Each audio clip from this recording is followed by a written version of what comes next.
현대사회가 도파민의 시대로 불리며 그 중심에 숏폼 콘텐츠가 자리 잡고 있습니다. 15초에서 60초의 짧은 영상이 한국을 비롯한 전 세계에서 급속도로 확산되며 중독성과 사회적 문제로 떠오르고 있습니다. 한국에서도 숏폼 소비는 매년 증가하고 있습니다. IGA웍스 모바일 인덱스에 따르면 지난 2월 25일 기준 유튜브의 총 사용 시간은 약 6,966만 시간으로 전체 앱 중 1위입니다. 일일 활성 이용자는 약 3천만 명, 1인당 평균 139분을 시청합니다. 인스타그램은 릴스로 젊은 층을 사로잡으며 하루 평균 50분 사용 시간을 기록했고, 틱톡과 네이버 등을 합치면 한국인 5명 중 3명이 하루 2시간 이상 숏폼을 소비하는 셈입니다. 콘텐츠 제작이 간편하고 수익화 가능성이 높아 공급도 폭발적으로 늘고 있습니다. 이 숏폼의 인기는 연령대를 가리지 않지만 특히 청소년과 20대 사이에서 두드러집니다. 한국콘텐츠진흥원 조사에 따르면 지난해 20대 이하의 85%가 숏폼을 시청한다고 답했고, 한국 리서치 조사에서는 18세에서 29세의 93%가 이용 경험을 밝혔습니다. 그러나 자극적인 콘텐츠와 AI, 딥페이크 기술로 만든 가짜 정보가 확산되며 중독과 브레인롯 현상이 문제로 대두되고 있습니다. 영국 옥스퍼드 사전은 브레인롯을 지난해 올해의 단어로 선정했습니다. 이 브레인롯은 뇌와 썩는다라는 단어를 합친 용어입니다. 이는 숏폼 과소비로 사고가 정체되는 상태를 뜻합니다. 전문가들은 숏폼이 청소년의 문해력 저하와 집중력 감소를 유발한다고 경고합니다. 글로리아 마크 교수의 연구에 따르면 2004년 2분 30초였던 화면 집중 시간이 2020년에는 47초로 줄었습니다. 과기정통부 조사에서는 청소년 10명 중 4명, 유아동 4명 중 1명이 스마트폰 과의존 위험군으로 분류됐습니다. 이는 팝콘 브레인과 같은 부작용으로 이어져 일상에서의 무기력을 초래할 수 있습니다. 이에 플랫폼과 정부가 대응에 나섰습니다. 인스타그램은 14세에서 18세 계정을 비공개로 설정하고 사용 시간을 제한했습니다. 호주 같은 경우는 16세 미만 SNS 사용을 금지했고, 미국과 유럽도 청소년 보호 법안을 강화하고 있습니다. 국내에서도 SNS 이용 한도와 교내 스마트폰 금지를 추진하는 법안이 발의됐습니다. 이 숏폼의 중독성은 디지털 마약으로 불릴 만큼 강력합니다. 청소년의 뇌와 사회에 미치는 영향을 줄이기 위한 교육과 규제가 시급하다는 목소리가 커지고 있습니다.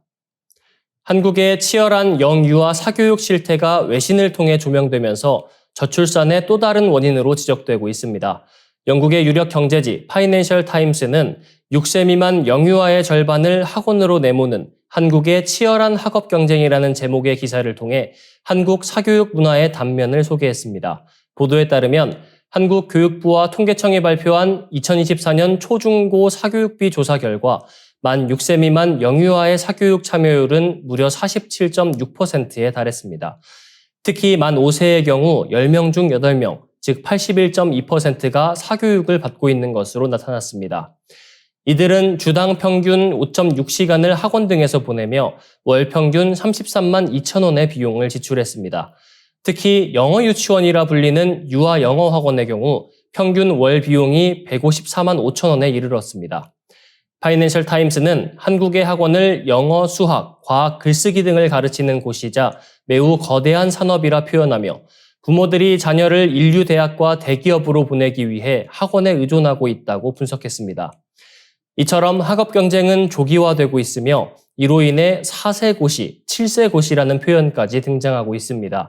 이러한 교육비 부담은 결국 가계 재정에 큰 압박으로 작용하고 있습니다. 지난해 한국의 초중고교생 사교육비는 총 29조 2천억 원으로 전년 대비 7.7% 증가하며 4년 연속 최고치를 기록했습니다. FT는 이러한 교육비 상승이 한국의 인구 위기를 가속화하고 있다고 분석했습니다.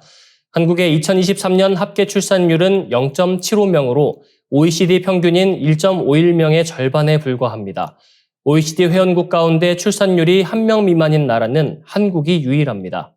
또한 FT는 한국 부모들이 주입식 교육 시스템에 대한 불만을 갖고 있지만 자녀가 뒤처질까 두려워 사교육을 택하고 있다고 전했습니다. 성균관대 양정호 교수는 부모들이 과거 학원을 다녔던 경험 때문에 자녀에게도 자연스럽게 사교육을 시키지만 이는 노후 자금 저축을 어렵게 만들고 결국 노인 빈곤의 원인으로 이어진다고 지적했습니다.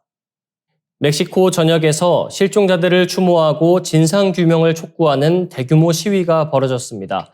최근 갱단과 연계된 것으로 추정되는 비밀 화장터가 발견되며 국민적 분노가 폭발한 것입니다. 3월 15일 멕시코 전역 수십 개 도시에서 시민들이 거리로 나섰습니다. 이들은 실종자 문제에 대한 당국의 미흡한 대응을 규탄하고 구체적인 대책 마련을 요구했습니다. 시위는 수도 멕시코시티와 화장터가 발견된 할리스코주는 물론 티우아나, 베라크루스, 산루이스 포토시, 칸쿤 등 전국 곳곳에서 동시다발적으로 벌어졌습니다. 이번 시위의 발단은 지난 3월 5일 할리스코주 테우치틀란의 한 농장에서 발견된 의문의 화장터였습니다. 현장에서는 시신 화장용 시설과 유골, 무덤, 탄피 등이 발견됐으며 멕시코 검찰은 해당 장소가 국제 마약 밀매 조직인 할리스코 신세대 카르텔과 연관된 단체가 신입 단원을 훈련하고 시신을 처리한 장소로 보고 있습니다. 해당 화장터는 약 1만 제곱미터 규모의 농장에 위치해 있으며 성인 키를 넘는 벽 안에는 가건물 형태의 건물들이 세워져 있었습니다. 바닥에는 수백 켤레의 신발이 어지럽게 흩어져 있었고 이는 현지 SNS를 통해 급속히 퍼졌습니다. 실종자 수색단체는 이 장소를 비밀 화장터가 있는 학살센터라고 규정했습니다. 시위에 참여한 시민들은 바닥에 신발과 양초를 놓고 실종자들을 애도했습니다. 멕시코는 국가가 아니라 집단 무덤이다. 우리는 답을 요구한다는 문구가 적힌 포스터들이 시위 현장을 가득 메웠습니다. 아들이 지난해 실종됐다는 58세 여성 아우로라 코로나 씨는 아들과 모든 실종자를 위해 이 자리에 섰다며 이 나라의 끔찍한 현실에 관심을 가져달라고 호소했습니다. 학생 후안 카를로스 페레스 씨는 이 문제는 나나 우리 가족에게도 닥칠 수 있었던 일이라며 이번 시위가 지난 20년간 방치되어 온 폭력과 범죄에 대한 전환점이 되기를 바란다고 말했습니다. 2006년 멕시코 정부가 마약 카르텔과의 전쟁을 선포한 이후 지금까지 공식 집계된 실종자 수는 12만 4천여 명에 달합니다. 유엔 인권 최고 대표 사무소는 이번 화장터 발견에 대해 멕시코 전역에 만연한 조직 범죄의 현실과 그로 인한 실종 사건의 트라우마를 상기시키는 매우 충격적인 사례라며 우려를 표명했습니다. 도널드 트럼프 미국 대통령의 행정명령으로 80년 넘는 역사를 자랑해온 미국 연방정부 산하 국제방송 미국의 소리가 사실상 폐국 위기에 처했습니다. 트럼프 대통령의 강경한 예산 삭감 조치로 인해 VOA와 자유아시아 방송 등 미국의 공공외교 채널이 멈춰서게 됐습니다. 워싱턴 포스트와 뉴욕타임스는 이를 두고 미국 공공언론의 붕괴라고 평가하고 있습니다.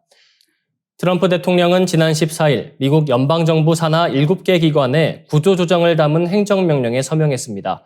이 조치로 글로벌 미디어국의 예산이 대폭 삭감됐고 이에 따라 VOA와 RFA는 방송을 전면 중단하게 됐습니다. 마이클 아브라모이츠 VOA 총국장은 SNS를 통해 1,300여 명의 기자, PD 행정직원이 무기한 유급휴가에 들어갔다고 밝혔습니다. 윌리엄 갈로 서울지국장 역시 계정이 차단됐고 한국어 서비스는 웹과 방송을 포함해 모두 중단됐습니다. 워싱턴 포스트는 이를 두고 트럼프 대통령이 2차 세계대전 중 설립된 VOA를 사실상 해체했다고 평가했습니다. VOA는 독재 정권 아래의 주민들에게 세계의 소식을 전하고 자유민주주의의 가치를 전달해온 미국 외교의 핵심 매체였습니다. 뉴욕타임스는 VOA 기자들의 말을 인용해 이번 조치는 사실상 폐국과 다름없다고 전했습니다. 트럼프 대통령은 임기 초부터 VOA를 비판해왔으며 최근엔 극우 성향의 인물 카리 레이크를 특별 고문으로 임명해 공영 언론 장악 시도라는 논란도 일었습니다. 한편 RFA는 이날 연방정부의 보조금이 끊겼다며 조용한 사무실 사진을 공개했습니다. VOA는 한국어, 페르시아어, 아프가니스탄어 등 약 50개 언어로 3억 6천만 명에 이르는 청취자에게 방송해왔으며 특히 북한과 이란, 중국 등 언론이 통제된 지역에 세상의 창 역할을 해왔습니다. 트럼프 행정부의 이번 조치는 단순한 예산 삭감을 넘어 미국이 오랫동안 유지해온 세계 민주주의의 전파라는 가치를 훼손하는 결과로 이어질 수 있다는 지적이 제기되고 있습니다. 특히 북한의 민감한 반응과 탈북민 기자들의 활동으로 상징되던 VOA와 RFA의 한반도 역할도 큰 타격을 받게 됐습니다. 더 많은 지구촌 개벽 소식, STV 상생방송 유튜브 채널을 통해 확인할 수 있습니다. 구독과 알림 설정 눌러두시길 바랍니다.